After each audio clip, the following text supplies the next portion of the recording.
Glæran sem við sjáum núna á skjánum, hún sýnir í rauninni staðsetninguna, hvar við erum stödd í borginni. Ég held að við vitum flest hvar höfðin en það er oft ágætt að setja þetta í samhengi við þessi helstu þróunarsvæði sem aðalskipulagið leggur upp með.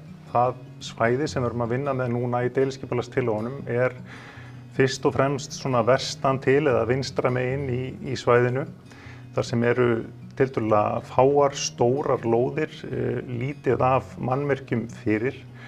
En hins vegar svona þessi þéttari byggð á höfðanum sem við þekkjum, hún í rauninni myndar ákveðið hryggjarstykki við þessa nýju byggð. Þannig að við erum svona að vinna með ákveðið samlífi þarna á milli.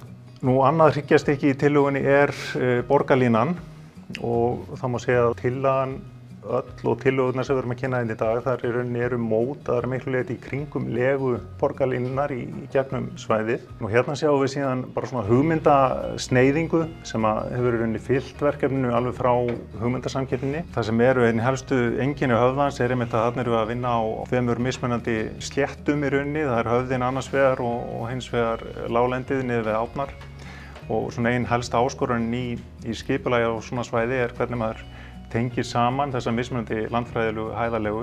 Og hérna sjáum við sem sagt yfirlitsmynd af tillögunum sem við erum að kynna ykkur í dag. Svæði 2 hérna vinstra megin í rauninni undir höfðanum. Í svæði þar sem í dag eru Malbikunarstöðin og Sendibílastöðin Þróttur, en svæði 1 hins vegar uppi á höfðanum. Þarna sjáum við líka svona svolítið megin einkennin í tillögunni, borgarlínuásinn hlykkjast þarna í gegn. Og við erum með svona þetta græna svæði umhverfis höfðans sem teiknar í rauninni upprunalegu strandlengju höfðans en höfðin stóð í sjó fram áður fyrr.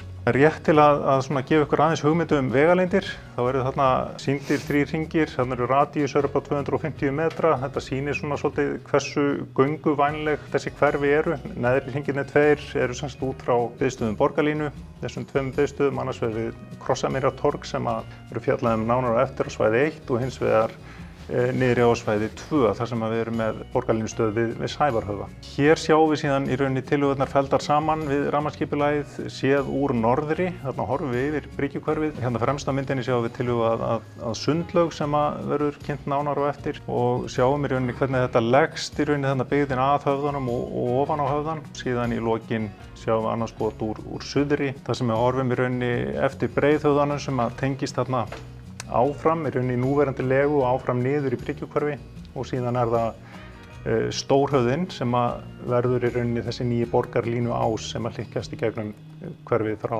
austri til vesturs.